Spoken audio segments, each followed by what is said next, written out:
मुस्लिम reservation शिक्षा में किया और कई सारी बातें की।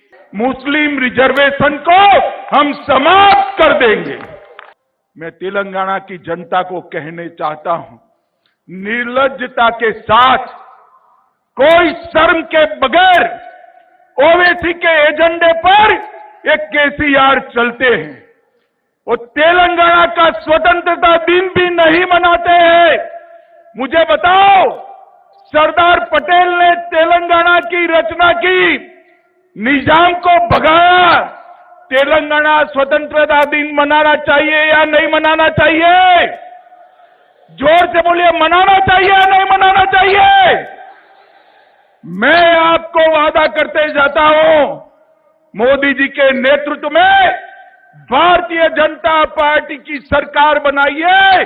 हैदराबाद में परेड ग्राउंड में पूरी दुनिया देखे ऐसा तेलंगाना स्वतंत्रता दिन हम मनाएंगे।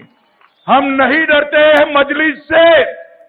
मजलिस आपके लिए मजबूरी है, भारतीय जनता पार्टी के लिए नहीं।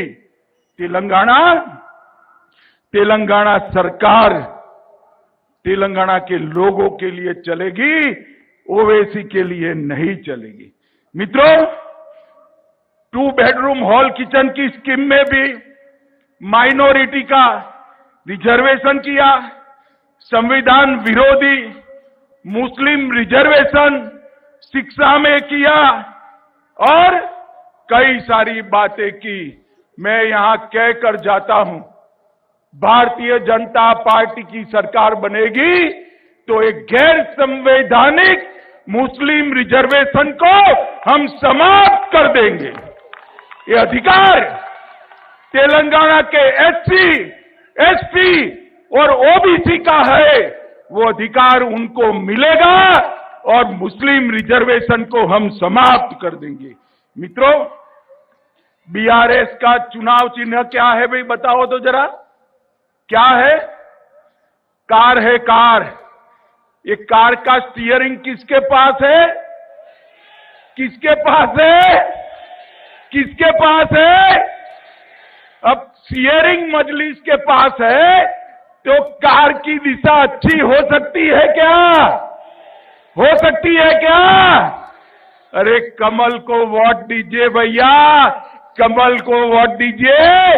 कमल पर बैठकर महालक्ष्मी, वैभव लक्ष्मी तेलंगाना में उतरेगी। ये कार का स्टीयरिंग मजलिस के पास है, ओवैसी के पास है। वो तेलंगाना का भला नहीं कर सकती। ये नक्शा भी बनाते हैं भारत का, तो उस पर कश्मीर आधा दौड़ते हैं।